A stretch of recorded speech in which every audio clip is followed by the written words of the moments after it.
ભરૂચ શહેર અને જિલ્લામાં હવે હોળીએ લાકડાનું દહન ઘટી રહ્યું છે, જેને લઈ હજારો મણ લાકડાના વેચાણમાં પણ આ વર્ષે ઘટાડો નોંધાયો છે. હિન્દુઓના તહેવારો હવે ઇકો ફ્રેન્ડલી અને પ્રકૃતિમય વધુ બની રહ્યા છે. દિવાળીએ ઇકો ફ્રેન્ડલી ફટાકડા બાદ હોળીએ ઇકો ફ્રેન્ડલી કલર, પાણીનો બચાવ સાથે લાકડાનો ઉપયોગ પણ દર વર્ષે ઘટી રહ્યું છે.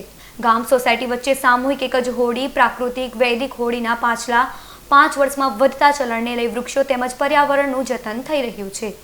ભરૂચ શહેરમાં 70 વર્ષ ઉપરાંતથી લાકડાનો વ્યવસાય કરતા વેપારી કહી રહ્યા છે કે લાકડાનો કિલોના ભાવ 8 રૂપિયા અને મણના 170 છે, પણ વેચાણમાં ભારે ઘટાડો છે, જેની પાછળ વૈદિક પ્રાકૃતિક હોળી અને છાણાનો વધતો જતો વપરાશ કારણભૂત છે.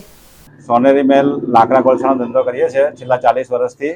હમણાંમાં લાકડાનો ઉપાડ હોળી માટે ઓછો થઈ ગયો છે. હોળીની સંખ્યા વધતી જાય છે, પણ લોકો પહેલાં કરતાં હોળી નાની પ્રગટાવે છે કે જે એકાદ દિવસ ચાલે. લાકડાના ભાવમાં ગયા વર્ષના આ વર્ષ લાકડાના ભાવમાં ગયા વર્ષના આ વર્ષના ભાવમાં કોઈ ફરક નથી. ગયા વર્ષ જેટલો જ ભાવ છે આ વખતે પણ.